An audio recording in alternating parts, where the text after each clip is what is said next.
voisins, tels que le Bénin et le Burkina, dont un chef des renseignements est aujourd'hui sous un mandat d'arrêt international lancé contre lui, c'est-à-dire M. Yabré, c'est un État terroriste. Quand nous avons des preuves palpables que dans toi-même, ton propre pays, tout ce qui est journaliste, aujourd'hui nous avons près d'une trentaine de journalistes enlevés au Burkina dont on ne sait plus où ils sont. Une avocate qui a fait une lettre disant à M. Ibrahim Traoré de se méfier d'Ibrahim Maïga. Aujourd'hui, quand elle rentre au niveau du Burkina qui est enlevée, la fille du ministre de l'Intérieur, M. Bassolé, qui est enlevée devant ses enfants en plein jour, en plein Ouagadougou, nous avons à la tête du Burkina un terreau, point. Maintenant, on va avancer. Concernant ce qui se passe à nos frontières, la frontière entre la Côte d'Ivoire et le Burkina Faso est une frontière connue de tous, dont les activités terroristes ne sont même pas assez, on pouvait le dire, récurrentes. Les plus grandes attaques terroristes au niveau du Burkina se passent entre les trois frontières, c'est-à-dire le Mali, le Burkina et le Niger. Voici où la concentration terroriste y est. Nous avons des vidéos des VDP qui parlent et qui disent « Nous sommes au niveau de la frontière. Bientôt, nous allons rentrer en Côte d'Ivoire. Pour le moment, on n'est pas encore rentré. » Ils le disent en Morée. On a fait des panels avec cela. Monsieur Isso a joué ces vidéos. Aucun Burkinabé n'a été capable de pouvoir démontrer le contraire. Aujourd'hui, nous avons un État haineux qui est à la frontière de la Côte d'Ivoire qui nous souhaite tout le malheur, c'est-à-dire tout ce qui est pire au monde. C'est-à-dire, lorsqu'il y a un petit événement tragique dans notre pays, vous avez le relais de ces influenceurs de l'autre côté qui se réjouissent. Nous avons un exemple palpable. Le Bénin. Pays qui ne s'est jamais mêlé de quoi que ce soit. Pays qui n'a de problème avec personne. Premier mensonge que ces États ont essayé de produire pour montrer leur caractère terroriste, c'est de dire qu'il existait une base militaire au niveau du Bénin. Ils perpétuent une attaque avec quelques militaires manipulés au niveau du Bénin. Les mêmes encore viennent nous dire les soldats français ont quitté la Côte d'Ivoire pour aller intervenir et aider les soldats béninois à repousser les ennemis. Donc voici des gens qui ont une base militaire selon eux sur le territoire béninois et la base militaire est obligée maintenant de quitter Abidjan. Mensonge et manipulation. Toujours le même système, mensonge et manipulation. Donc, au niveau de notre frontière, il faudrait que ce soit clair.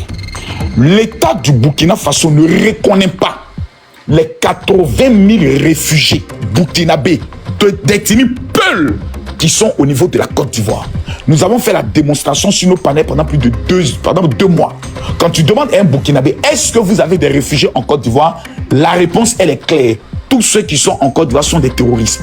C'est-à-dire des peuples qui ont été massacrés à la frontière, dont leurs bétails ont été emportés, qui sont venus trouver refuge en Côte d'Ivoire. Eux, ils les considèrent comme des terreaux. Donc, si aujourd'hui des gens prennent des motos en Côte d'Ivoire, là, il n'y a pas quelqu'un, il n'y a pas une ethnie, il n'y a pas un peuple qui peut s'allier aux terroristes pour dire on prend une moto pour aller taper. Le gouvernement ivoirien est tellement sérieux que lorsqu'ils ont voulu commencer à recruter au niveau de la Côte d'Ivoire, selon le reportage de France 24, le ministre Mamadou Touré, le ministre de la Défense, et si je me trompe encore, le ministre de l'Emploi, ont mis au niveau de la frontière de la Côte d'Ivoire un programme spécial pour éviter que nos jeunes soient attirés par l'aventure du terrorisme. Qu'est-ce qu'ils ont fait? Ils ont financé des projets. Ils se sont assis, ils ont expliqué quels sont vos besoins. Les populations ont expliqué leurs besoins. Ils ont pris le soin de mettre en place un programme spécifique. Près de 5 casernes militaires ont été construites en espace d'un temps record au niveau des frontières du Nord pour permettre aux populations de vivre. Et aujourd'hui, ces populations travaillent en parfaite intelligence avec nos forces de défense et de sécurité. Mais la sécurité est un élément qui ne peut pas se placer à côté de tout le monde. Donc, lorsque vous avez des personnes qui... Excusez-moi, j'ai reçu un appel. Qui cohabitent facilement avec les populations sans avoir un problème. Nos frontières sont tellement souvent invisibles par la proximité des gens que les mêmes VDP qui ne sont pas des militaires aguerris, qui ne sont pas des militaires pleins, qui sont des volontaires, prennent moto, porter habit civil, regarder des pistes que souvent certaines personnes prennent dans le but de venir perpétuer des attaques ou bien tirer sur des populations. On connaît comment opèrent les terroristes. Il y a la signature des terroristes. Lorsque les terroristes frappent, ils revendiquent. 2, ils filment. 3, ils en font une propagande. Voici la signature des terreaux. 1, ils revendiquent. 2, ils filment. Et 3, ils font de la propagande. En plus encore, ils préfèrent plus s'en prendre aux militaires et aux corps habillés. Surtout les casernes militaires comme ils le font au niveau du Burkina Faso. 1, ils revendiquent. 2, ils filment. 3, ils en font une propagande. Depuis ces petites incursions au niveau de la Côte d'Ivoire, qui l'a une fois revendiqué? Personne. Où sont les vidéos? Nulle part. Ce sont des bandits, des braqueurs, des voleurs, des voyous qu'Ibrahim Traoré a remis des armes au nombre de 80 000 VDP en vue de pouvoir faire de ces gens-là son armée, sa milice privée. Et ce sont ceux-là qui ont pour seule ambition aujourd'hui de déstabiliser la Côte d'Ivoire parce que leur chef d'État, leur président, aussi un petit voyou, s'est permis de dire haut et fort, violant toutes les procédures en matière de diplomatie, que la Côte d'Ivoire héberge, nourrit, finance des terroristes en vue de déstabiliser leur pays. Quand vous avez à la tête de votre pays un bandit, il se comporte comme un terreau en violant toutes sortes de procédures. Et c'est là que nous sommes arrivés. Mais nous sommes tellement sereins au niveau de la Côte d'Ivoire que nous avons vu que le dernier espoir, c'était pendant la campagne électorale. Là où ils devaient frapper, là, c'était pendant les élections. Là où ils devaient avoir la force du peuple les accompagner, c'était pendant la période des élections. Leur stratégie était simple. On fait sortir le peuple et ensuite on frappe. Tous les appels, même des soi-disant grands leaders de ce pays, par rapport à faire sortir une autre population, c'est avéré totalement zé. Excusez-moi, je conclue, je sors. Donc, même les grands intellectuels de TikTok, les grands mobilisateurs, les grands commentateurs de TikTok n'ont pas été capables de faire sortir même le village. C'est triste et 1000 fois triste. Revenons maintenant sur votre sujet. Le jour où des gens vont perpétuer un coup d'État en Côte d'Ivoire, les gars, je vous répète encore, pour atteindre cet objectif-là, soyez prêts. Hein? Parce que même si on apprend que vous êtes levé dans la nuit avec une arme à feu pour tirer à bout portant sur le président de la République, faites-nous confiance. Le jour où vous allez diriger ce pays-là, c'est pas prêt à venir. Parce que nous sommes prêts à toutes sortes d'éventualités pour aller avec vous jusqu'au bout. Vous voulez la guerre civile?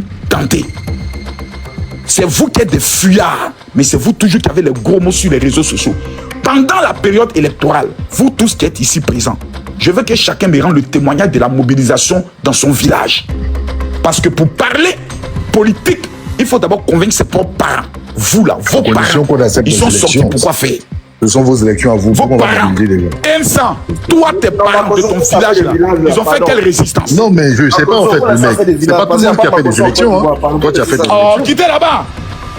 Vous êtes des incompétents, des incapables. C'est sur TikTok seulement vous êtes forts devant 800 personnes. Bah, écoutez, aujourd'hui vous êtes sur quoi là? Vous êtes sur TikTok ou vous êtes les petits intellectuels de quartier. Mais Makoto, tu es ici avec nous. Vous êtes où là? Mais je suis venu vous demander quel geste vous délivrer. Vous êtes où? Délivrer qui? Moi, quand je viens, c'est vous délivrer des gens comme Enzo. Allez, terminez votre spectacle et puis on va les petits intellectuels de quartier incapables de mobiliser même le quartier. C'est lui-même qui Mon général, tu as tout dit. En fait, qu'il finisse son spectacle, franchement, c'était amusant, mais finir à mon spectacle permet aujourd'hui de vous déconstruire à tous les niveaux. le clown, on t'écoute. Restez là et puis on va se déconstruire. Le clown, selon vous. Non, pas d'insulte. Restez là, on va se déconstruire. Vous avez donné des informations, on va les présenter. Le clown dont vous parlez là, vous-même au défi. Demandez à vos parents de sortir même demain. Si j'aime ce silence-là. Non, mais en fait, c'est ridicule. Oh, ferme ta bouche là-bas. C'est ridicule. Vous êtes qui en fait? En fait, je veux savoir, c'est quoi votre rôle en Côte d'Ivoire? Je vais répondre. Parce que c'est quoi votre rôle en Côte d'Ivoire? S'il vous plaît, Moi, je veux savoir, en fait, c'est qui?